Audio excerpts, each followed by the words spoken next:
지난 시간에 최초의 사람 아담과 하와를 통하여 출생한 가인과 아벨 두 형제 사이에서 벌어진 일을 보았습니다.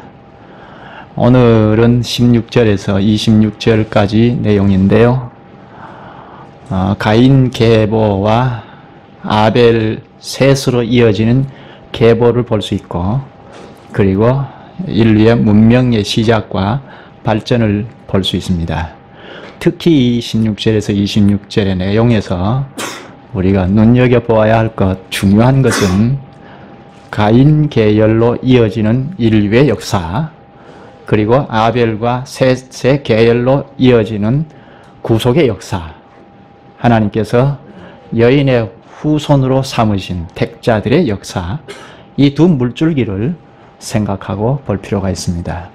가인 계열과 아벨 계열, 아담의 자손으로 온 가인과 아벨이 나뉘어져서 두 역사가 이제는 이 땅 위에서 공존하면서 전진해 나가고 있는데, 오늘 우리 시대까지 진행해 오고 있다는 사실, 그 근원, 그 유래를 오늘 잘 볼 수 있습니다.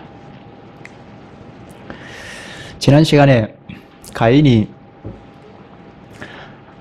동생 아벨의 제사는 받으시고 자기의 제사는 받지 않으신 하나님을 향하여 얼굴을 붉히고, 그리고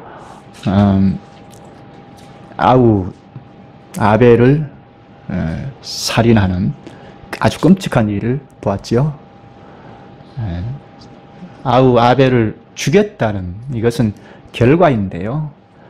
이 결과를 초래하게 된 원인은 가인이 하나님 앞에 나아가서 드리는 예배에 문제가 있었다는 것입니다. 예배에 문제가 있으면 이런저런 문제를 야기한다는 것을 우리가 극명하게 보았죠. 오늘 우리도 주님 앞에 나와서 예배를 드리고 있는데 우리의 예배를 많이 돌아보게 합니다. 이 예배에서 하나님과 우리와의 관계를 회복하지 않습니까? 하나님과 우리와의 관계가 정상화되지 아니하면 사람 상호간에도 회복되지 않는다는, 하물며 이 부부 사이에도 일치할 수 없다는, 적당히 서로 양보해서 하나다 할 수는 있겠지만 생명적 일치를 꾀할 수는 없다는 것, 이 문제의 그 근원은 하나님과의 관계에 있다는 것입니다. 그 하나님과의 관계의 회복은 결국 예배에 있다는 것입니다. 오늘 우리가 예배 요소가 있잖아요. 예배를 드릴 때 하나님께 큰 절을 하는 것이 예배인데, 이 예배를 드릴 때 찬송도 하고 기도도 하고 헌금도 하고, 그리고 주님께서 말씀하시는 것을 듣기도 하고, 이게 예배의 요소입니다. 그러니까 각 요소의 의미를 우리가 잘 깨달아서 그 의미를 담고 예배를 해야 예배가 실패하지 않죠. 찬송도 기도도 헌금도 그 정신을 하나씩 말씀을 통하여 배워서 그 정신을 다 담아서 해야 하나님께서 받으시는 예배를 드릴 수 있죠. 우리가 예배에 대하여는 여러 차례 배우고, 또 근래에 와서 지난 시간에도 예배와 관계된 것을 직접 배우기도 하고 했습니다. 이런 예배 요소들을 잘 살려서 실질 있게 드려야 하나님과의 관계가 회복이 되죠. 특히 이 예배 요소 중에 말씀이죠. 하나님께서 말씀으로 오셔서 우리에게 이렇게 하자, 저렇게 하자, 그러면 안 된다, 이렇게 하자, 이리로 가자, 그렇게 하시는데, 그 말씀을 우리가 듣고 생명을 발휘할 때 하나님과의 관계에서 회복된 정상적인 생명을 발휘하고 살아갈 수가 있죠. 그러니까 결국은 설교를 맡은 목사의 책임이 일차에 있다는 거죠. 목사가 하나님의 말씀을 전하지 않아버리면 다른 요소들을 아무리 정신을 담아서 한다 하더라도 하나님과 관계가 회복되기 어렵죠. 그러니까 설교에 문제가 있다는 것, 설교가 하나님의 말씀을 전한다는 전제하에 하나님의 말씀을 전한다 하더라도 그 말씀을 받는 우리가 하나님의 말씀으로 받는데 결격사유가 생기면 결국은 하나님과 나와의 관계가 정상화되지 않는다는 것입니다. 이렇게 되면 우리가 드리는 예배가 실패 볼 수밖에 없는데, 예배의 실패이면 우리의 생활 전반의 실패이죠. 예배가 실패 보면 우리의 생활 전반에 실패를 볼 수밖에 없습니다. 지난번에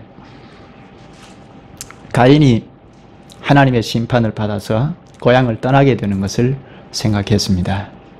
하나님의 공의로운 심판을 받아서 이제 동생을 죽인 살인자다 하는 낙인이 찍히니까 누가 뭐라고 하지 않아도, 하나님께서 쫓아내지 않아도 그 고향에서 살아갈 수가 없게 되죠.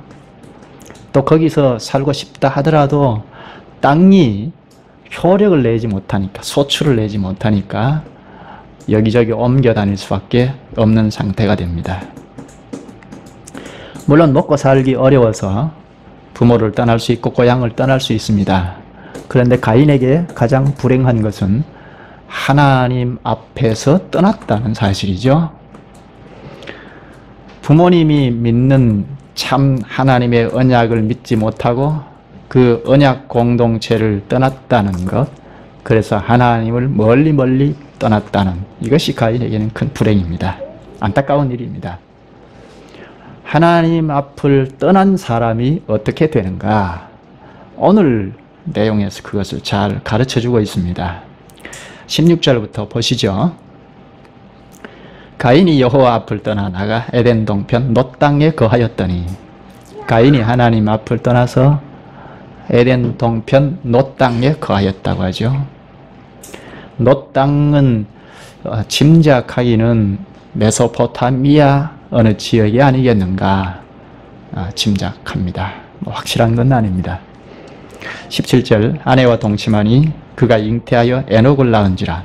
가인이 성을 쌓고 그 아들의 이름으로 성을 이름하여 에녹이라 하였더라. 놋 땅에 정착하여 사는 중에 아들을 낳았는데 이름을 에녹이라 지었습니다. 하나님 곁을 떠나서 놋 땅에 거하여 사는 중에 에녹을 낳았습니다. 여기 놋 땅에서 또 성을 쌓았다고 하죠. 성을 쌓았는데 그 성 이름을, 아들의 이름을 따서 에녹 성이라고 불렀습니다. 그러니까 아들의 이름을 드러내는 거죠. 사람이 하나님의 이름을 드러내는 것이 당연한 것인데, 가인은 사람의 이름, 그것도 아들의 이름을 드러냈습니다. 또 이 성을 쌓았다는 것은 한두 사람이 아닌 제법 많은 사람들을 생각할 수 있죠. 가인이 동쪽으로 와서 에녹을 낳고 성을 쌓았다고 쭉 간단하게 말하니까 많은 세월이 흘렀고, 그래서 사람들이 많이 늘어났다는 것을 생각할 수가 없는데요. 그렇지 않죠. 많은 세월이 흘렀고, 그리고 작은 도시를 형성할 만큼 사람들이 늘어났습니다. 그런데 가인을 중심한 도시를 형성했다는 것이 참 문제입니다. 여기 가인이 성을 쌓았다. 이 성은 영원한 거주지를 뜻합니다. 영원한 거주지를 건축했다는 것이 문제입니다. 가인이 하나님으로부터 쫓겨날 때 어떤 심판을 받았죠? 앞에 12절에서 말하죠.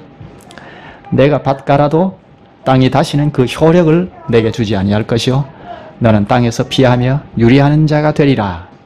이렇게 저주를 내렸습니다. 그게 두 가지죠. 첫째, 땅에서 농사를 지어도 많은 효력이 내지 못한다. 소출이 적을 것이다 하는 것입니다.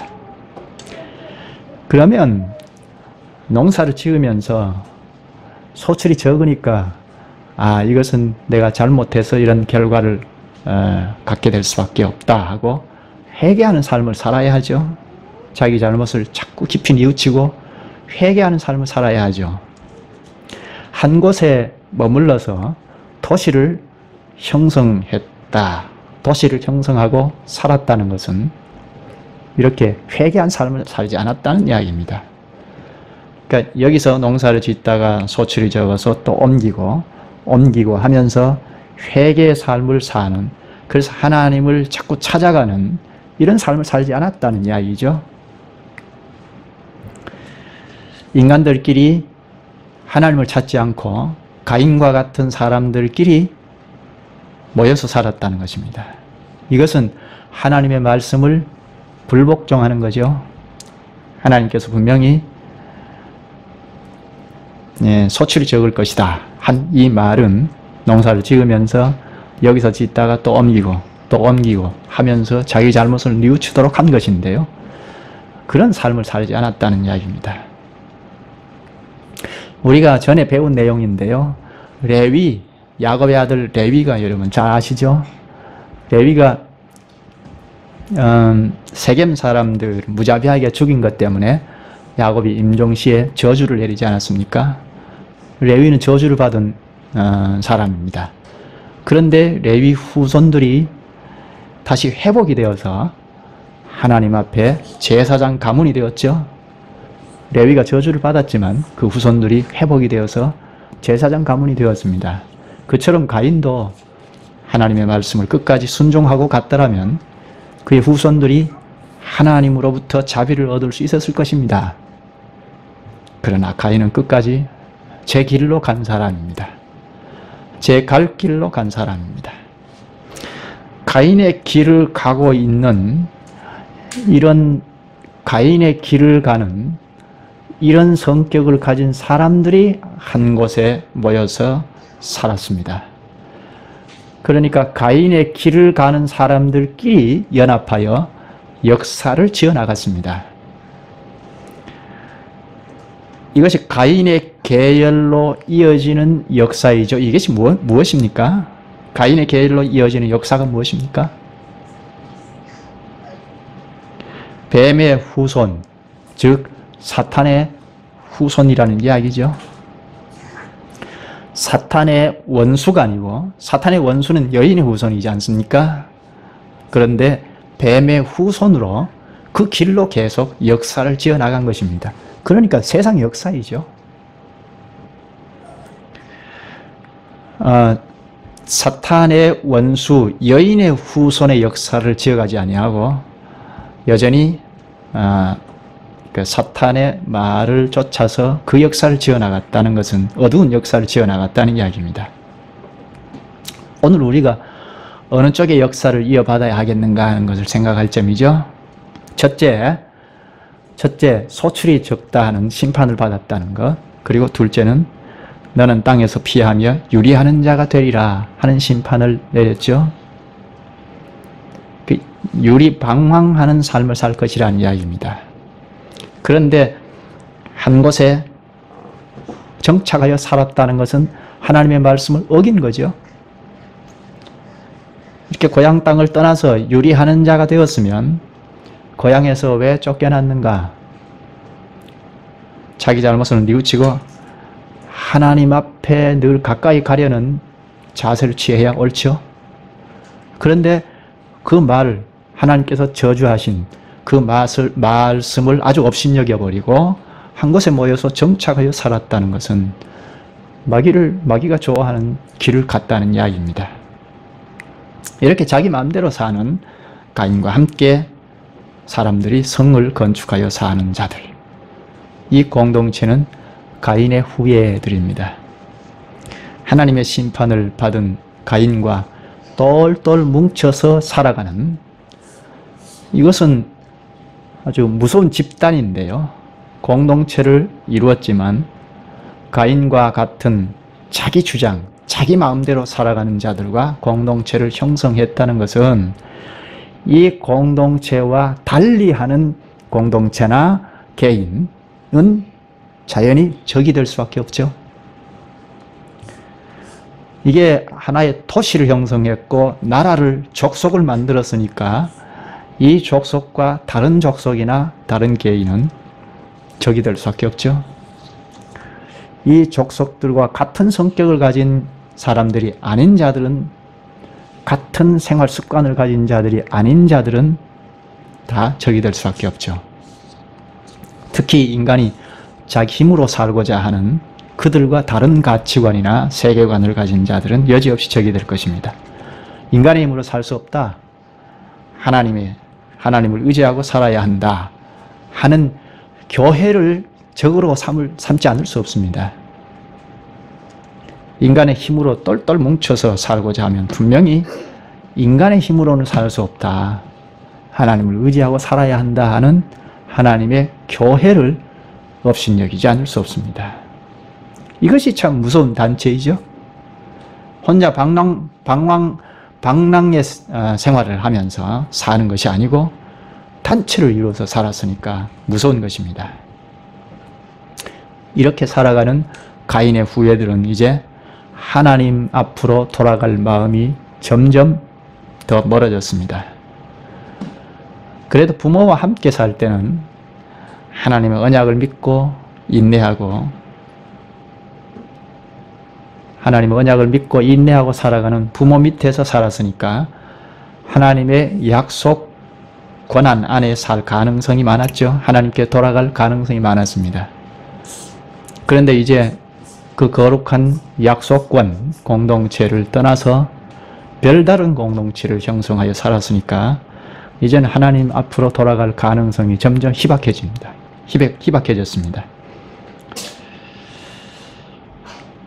이렇게 고향을 떠나서 성을 쌓았다는 데서 생각할 점은 첫째, 자기 힘을 의지하고 살겠다는 것이고, 또 하나는 자기 힘을 의지하고 사는 자들과 함께 산다는 것. 이게 마귀와 원수를 맺은 여인의 후손들이 볼 때는 무서운 단체라는 것입니다. 사람의 힘으로 살아가려는 가인의 계보는 17절에서 22절까지 말씀합니다. 가인의 계보는 10개의 이름으로 구성되어 있는데요. 가인, 에녹, 이랏, 무후야엘, 무두사엘, 라멕, 야발, 유발, 두발가인, 나아마, 이렇게 10개의 이름으로 가인의 후계가 형성이 되어 있습니다. 18절을 한번 볼까요? 에녹이 이랏을 낳았고, 이랏은 무후야엘을 낳았고, 무후야엘은 무두사엘을 낳았고, 무두사엘은 라멕을 낳았더라. 가인이 있고, 그리고 여기 에녹, 이랏, 무후야엘, 무두사엘, 라멕 모두 6대이죠.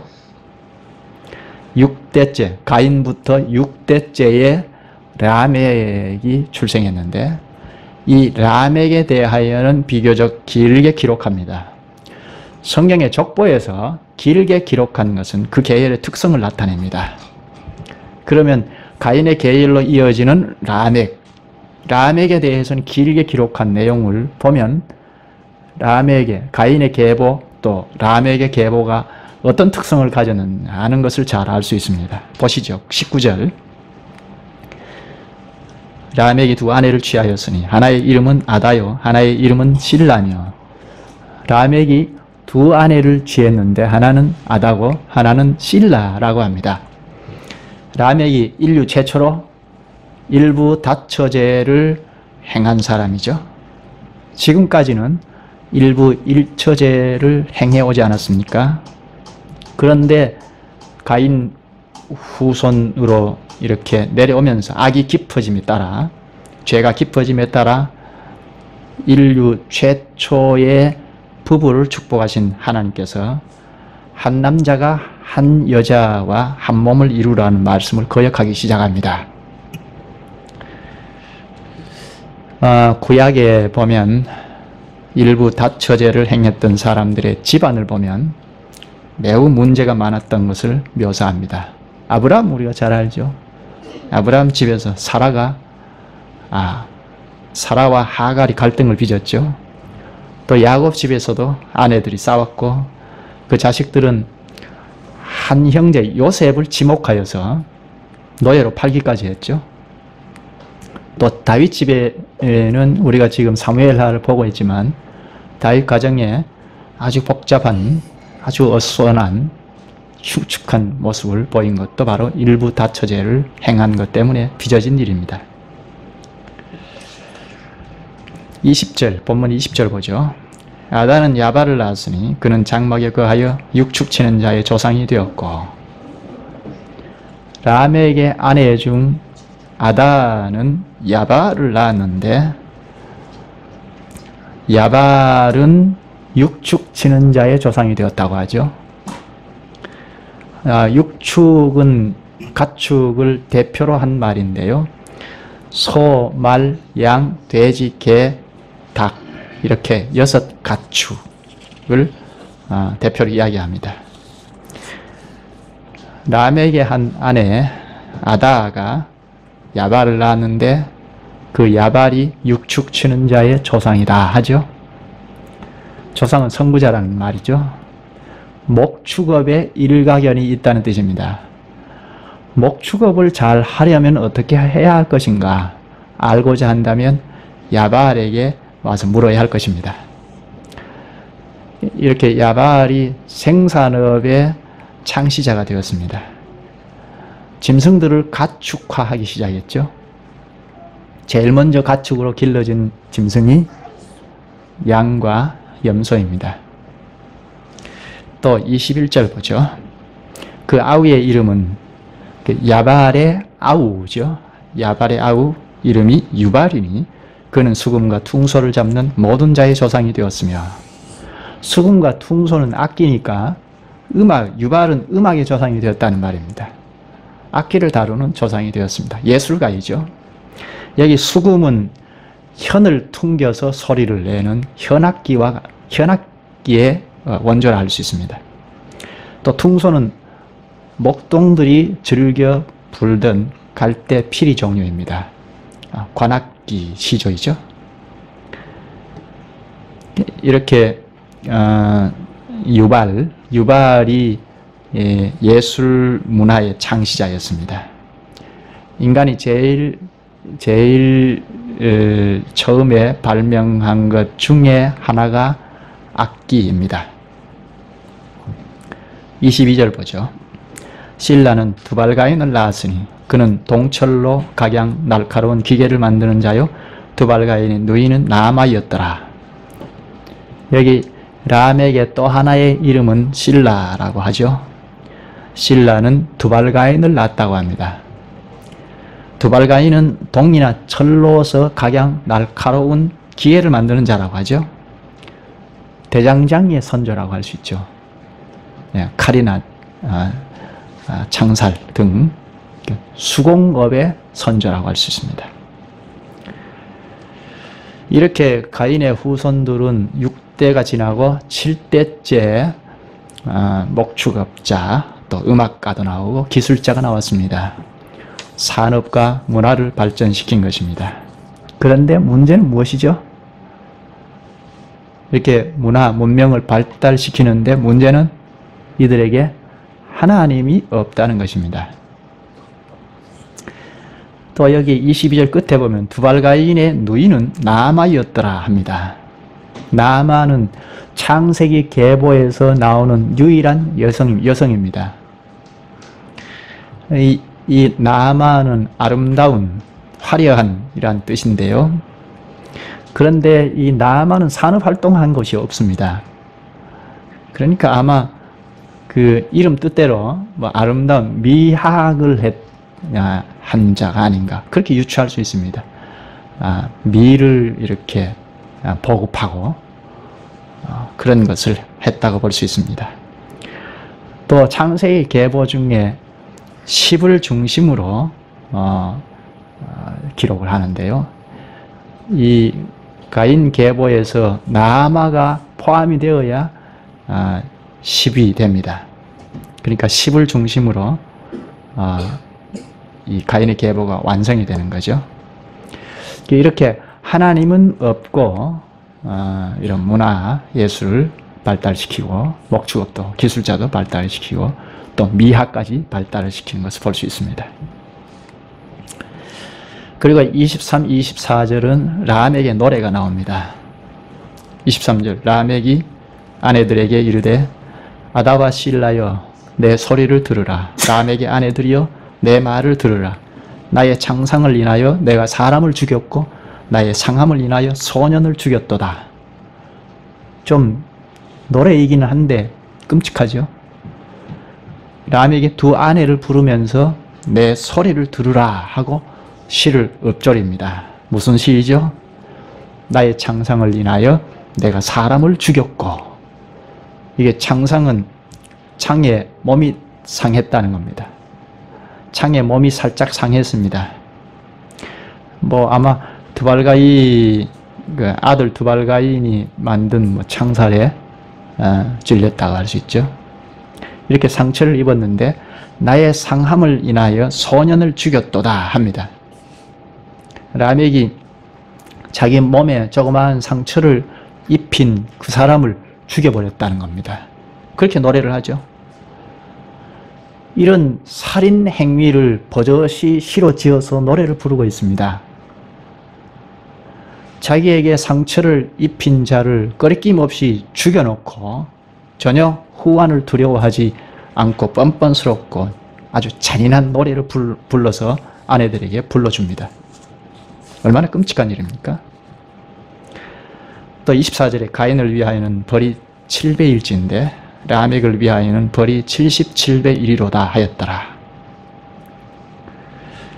여기 7대 할아버지, 그러니까 가인이죠. 가인 할아버지에게 하나님께서 말씀하신 것을 7대가 지난 이 후손들에게 전해 들었던가 봅니다.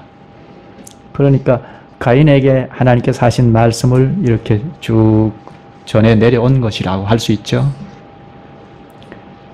가인이 아무리 나쁜 짓을 하고 동생을 죽였을지라도 하나님께서 누구든지 가인을 죽이면 벌을 7배나 받으리라 하셨습니다.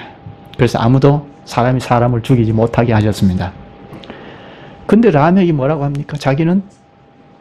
자기를 해치는 자는 벌이 77배라고 하죠. 가인이 동생을 죽인 죄 때문에 누가 자기를 해칠까 두려워하고 있을 때 하나님께서 아무도 너를 해칠 수 없다 하고 보호해 주셨습니다. 너를 죽이는 자는 벌이 7배나 받으리라 하고 보호해 주셨습니다. 그런데 라멕은 그런 것이 없습니다. 그저 자기 스스로 누구든지 자기를 조금만 해치면 벌이 77배라고 이야기합니다. 77배라는 것은 끝까지 보복하겠다는 이야기죠. 순전히 자기중심적입니다. 아주 거칠고 무서운 사람입니다. 자기는 사람을 아주 쉽게 해치고 죽이면서 자기에게 보복을 하는 자는 가만히 두지 않고 끝까지 보복하겠다 하고 77배를 보복하겠다고 합니다. 세상에 이런 사람이 생겼습니다. 가인도 아주 악한 사람인데 세월이 흘려서 문명과 문화가 발달되면 될수록 좋은 사람이 많은 것이 아니라 아주 악한 자가 생겨났습니다. 전도서 8장 11절에 보면 악한 일의 징벌이 속히 실행되지 않으므로 인생들이 악을 행하기에 마음이 담대하도다 합니다. 악한 일에 그 징계가 속히 시행되지 않으니까 사람들이 담대하다는 겁니다. 악한 일에 담대하다는 겁니다. 가인이 큰 죄를 지었는데도 하나님께서 당장 가인을 죽이지 않으셨지 않습니까? 그런데 후손이 자꾸 많아지고 그 가운데 훨씬 악한 자가 나왔습니다. 그런 악행을 저질러도 죽지 않고 하니까 사람이 담대해진 것입니다. 하나님을 두려워하지 않는 자들이죠. 하나님을 두려워하지 않고 사는 자는 이렇게 악한 일에도 담대합니다. 그게 무슨 문제냐 하고 아주 담대히 악행을 행합니다. 물론 평소에는 잘 모릅니다. 평소에는 잘하는 것 같지만 문제가 딱 발생이 되면 일단 유사시에 보면 본색이 드러납니다. 악한 일을 담대히 행해버립니다. 누가 조금만 자기에게 해를 끼치면 가만히 있지 않습니다. 칼로 창으로 보복을 서슴지 않습니다. 하나님을 경외하지 않기 때문에 이런 일이 발생합니다. 참으로 무서운 시대이죠. 그렇다면 수천 년이 지난 지금 시대는 어떻습니까? 좀 나아졌습니까? 하나도 달라진 것이 없습니다. 정도의 차이는 있을지 몰라도 모두 인간은 모든 인간은 다 자기 중심적이지 않습니까? 조금만 상처를 입히면 견디지 못합니다. 보복하고자 하죠. 조금만 자기에게 해롭게 하면 가만히 있지 않죠. 어떻게든 보복하려고 합니다. 아무리 양심적인 사람이라도 다 자기 중심적인 데서 벗어나지 못하죠. 그래서 서로가 자기가 잘 먹고 잘 살아야 하겠다 하는 데에 마음이 집중되어 있습니다. 먹고 사는 것이 삶의 근본 목적이 되어 있습니다. 무엇이 사람다운가요? 사람다움이 무엇입니까? 하나님께서 사람을 지으셨는데 하나님께서 보실 때 참 사람답다 하는 것이 무엇일까요? 하나님을 두려워하지 않으면서도 잘 먹고 잘 살고 부한 것일까요? 잠언 15장 16절에 가산이 적어도 여호와를 경외하는 것이 크게 부하고 번뇌하는 것보다 나으니 합니다. 가산이 적어도 가난해도 하나님을 두려워하며 살아가는 자가 참 사람답죠. 크게 부하고 번뇌하는 것이 사람답지 않죠. 이 교훈을 우리가 크게 생각해야 합니다. 이 세상은 잘 먹고 살아야 한다, 잘 되어야 한다, 성공해야 한다 하고 부추깁니다. 우리가 이 세상에 붙어서 아주 현실을 치열하게 전쟁하며 살아야 하기 때문에 뒤처지면 안 된다, 잘 살아야 한다, 잘 먹어야 한다, 성공해야 하지 않느냐 하는 삶의 목표를 제시하면 달콤한 소리로 들리지 않을 수 없습니다. 그러나 이 달콤한 뒤에 번뇌라는 것이 기다리고 있습니다. 주님을 두려워함이 없이 많이 얻으면 얻을수록 번뇌가 커질 수밖에 없습니다. 당장 그것을 지키기 위해서라도, 내려가지 않기 위해서도 많은 번뇌가 있지 않습니까? 그것이 무슨 의미가 있습니까? 얼마 가지 않아서 사라질 것을 인생이 얼마나 산다고요? 금방 땅으로 돌아가야 하잖아요. 우리가 비문에 잘 먹고 잘 살았다 그렇게 할 것은 아니죠. 허망한 인생이죠. 잘 먹고 잘 살았다. 비문에 그것이 붙여졌다면 허망한 인생을 살았다는 이야기죠. 적어도 그가 무슨 독특한 인생이었다는 삶의 독특성이 있어야 합니다. 신자라면 적어도 믿음으로 살았다 하는 것이 비문에 붙여져 있어야 하죠. 히브리서 11장에 전부 믿음으로 산 선진들의 고백이 담겨 있습니다. 히브리서 11장 4절에 보면 믿음으로 아벨은 가인보다 더 나은 제사를 하나님께 드림으로 의로운 자라 하시는 증거를 얻었으니, 7절에는 믿음으로 노아는 아직 보지 못하는 일에 경고하심을 받아 경외함으로 방주를 예비하여 그 집을 구원하였으니 이로 말미암아 세상을 정죄하고 믿음을 쫓는 의의 후사가 되었느니라. 8절에 믿음으로 아브라함은 부르심을 받았을 때 순종하여 장래 기업으로 받을 땅에 나갈새 갈 바를 알지 못하고 나갔으며, 밑에 내려가서 24절에 보면 믿음으로 모세는 장성하여 바로의 공주의 아들이라 칭함을 거절하고 도리어 하나님의 백성과 함께 고난받기를 잠시 죄악의 낙을 누리는 것보다 더 좋아하고 그리스도를 위하여 받는 능력을 애굽의 모든 보화보다 더 큰 재물로 여겼으니 이는 상 주심을 바라봅니다. 이렇게 전부 믿음으로 일생 산 삶의 특징을 가졌습니다. 삶의 전반이 신앙입니다. 그래서 신앙 생활이라 하지 않습니까? 우리의 생활이 다 믿음으로 산 것이란 말입니다. 좀 잘 될 때 신앙을 찾고, 아니면 좀 급박한 일이 닥칠 때 주님을 찾고, 그런 것이 아니라 생활 전반에 전체에서 신앙으로 산다는 것입니다. 그래서 신앙생활입니다. 하나님을 철저히 믿고 경외하며 사는 사람이야말로 사람답지요. 그것이 지혜로운 사람입니다. 잠언 1장 7절에 여호와를 경외하는 것이 지식의 근본이오늘 미련한 자는 지혜와 훈계를 멸시하느니라.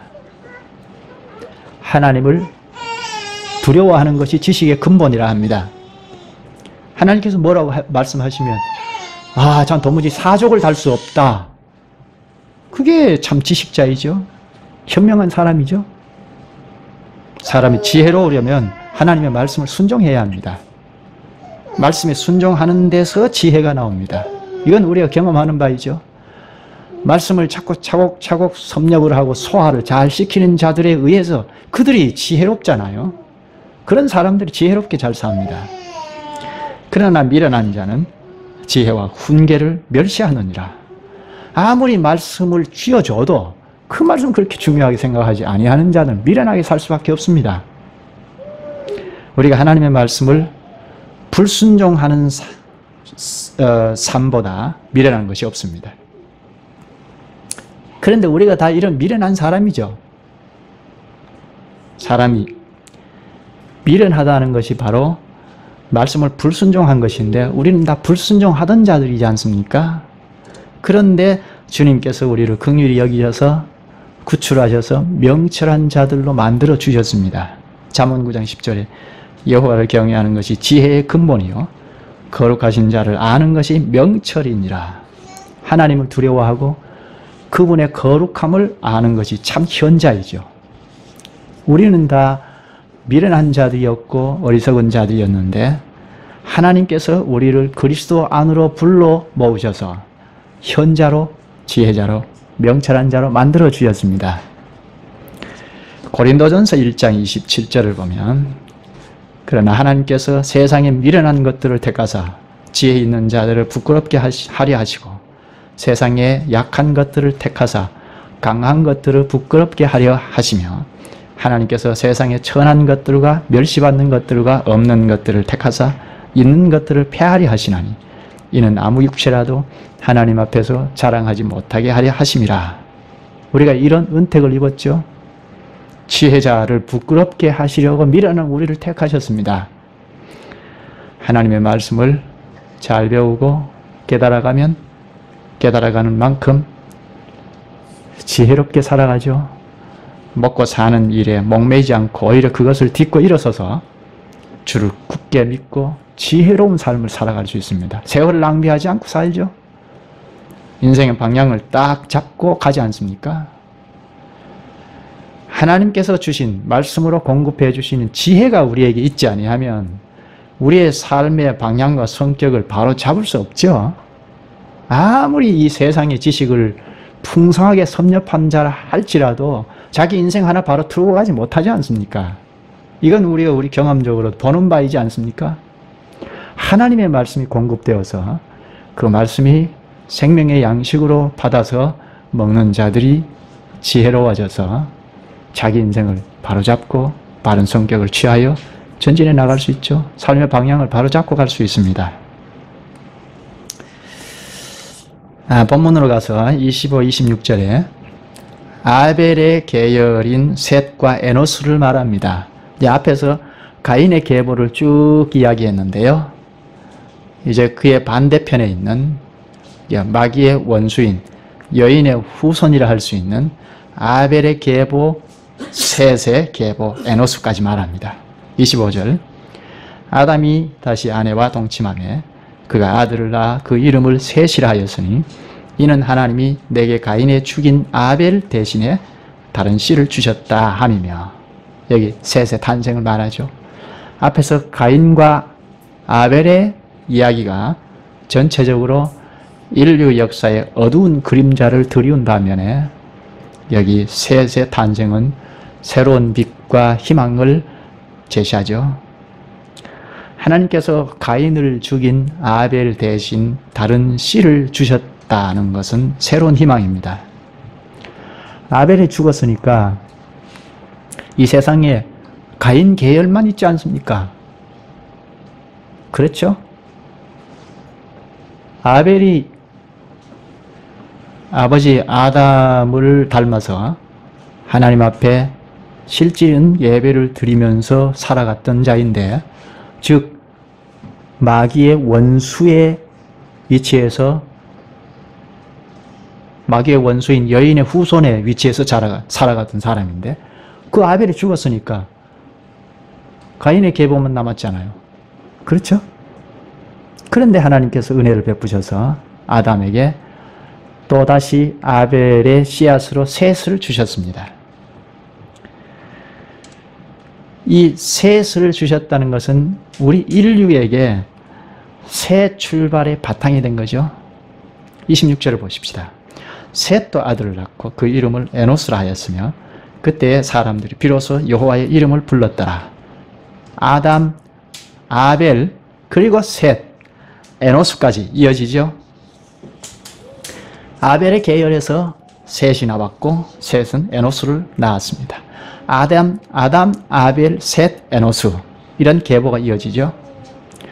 5장 9절에 가면요, 에노스는 게난을 낳았고, 그리고 12절에 게난은 마할랄렐, 15절에 마할랄렐은 야렛을 낳았다고 쭉 아벨의 계보가 이어집니다. 그런데 여기 에노스 때 비로소 사람들이 여호와의 이름을 불렀더라 합니다. 에노스 때에 와서 사람들이 하나님께 예배했다는 것입니다. 물론 그 전에도 하나님께 예배했을 것입니다. 가인과 아벨이 하나님 앞에 나와서 예배를 드렸지 않습니까? 그것처럼 그의 후손들이 계속 예배를 드렸을 것입니다. 그런데 여기 에노스 때에 비로소 사람들이 예배를 드렸다는 것은 전적으로 하나님을 의지한 실질이 있는 예배를 드렸다는 이야기입니다. 실질이 있는 예배의 실질을 갖춘 경우는 에노스 때란 말입니다. 지금까지 우리가 보았듯이 가인의 후손들과 아벨, 셋으로 이어지는 후손들은 큰 대조를 이룹니다. 가인의 후손들은 상당한 문명사회를 형성하며 많은 것을 이루어냈습니다. 산업과 예술 등의 문화와 문명을 상당한 수준까지 발전한 사회를 이루어냈습니다. 그러나 사회가 발전하면 발전한 만큼 그들의 의식이나 도덕성은 발전하지 못하여 폭력이 난무했고 라멕과 같이 오만과 포악한 사람을 용납해야 했습니다. 반면에 아벨이나 그리고 셋 자손들은 아주 연약했고 괄목할 만한 업적이 전혀 없습니다. 다만 한 가지 그들이 잘한 것이 있다면 하나님 앞에 나아가서 실질 있는 예배를 드렸다는 것입니다. 업적이 아무것도 없지만 연약한 자들이지만 겸손히 하나님 앞에 나아가서 예배를 드렸다는 것이 이들에게는 독특한 점입니다. 아주 중요한 것은 하나님께서 이 사실을 소중히 여기셔서 메시아를 탄생시킬 씨앗을 보존하셨다는 것입니다. 아벨과 셋의 자손들을 통하여 보존하셨습니다. 위대한 문명을 이룩한 사람들보다 겸손히 하나님을 찾아서 예배하는 연약한 자들을 통하여 구속의 역사가 진행되어 갑니다. 하나님께서 경영하시는 거룩한 나라의 역사는 연약한 자들, 겸손히 자신의 위치를 잘 알고 자신을 낮추어서 높으신 하나님을 실질 있게 예배하는 자들을 통하여 이룩해 나갑니다. 지금도 마찬가지입니다. 오늘 여기까지 하시죠. 기도하십시다. 자비하신 하나님, 지금 저희들이 사람이 죄를 지어서 점점 더 하나님을 멀리 떠나서 악하게 되는 가인의 계보를 상고하게 되었나이다.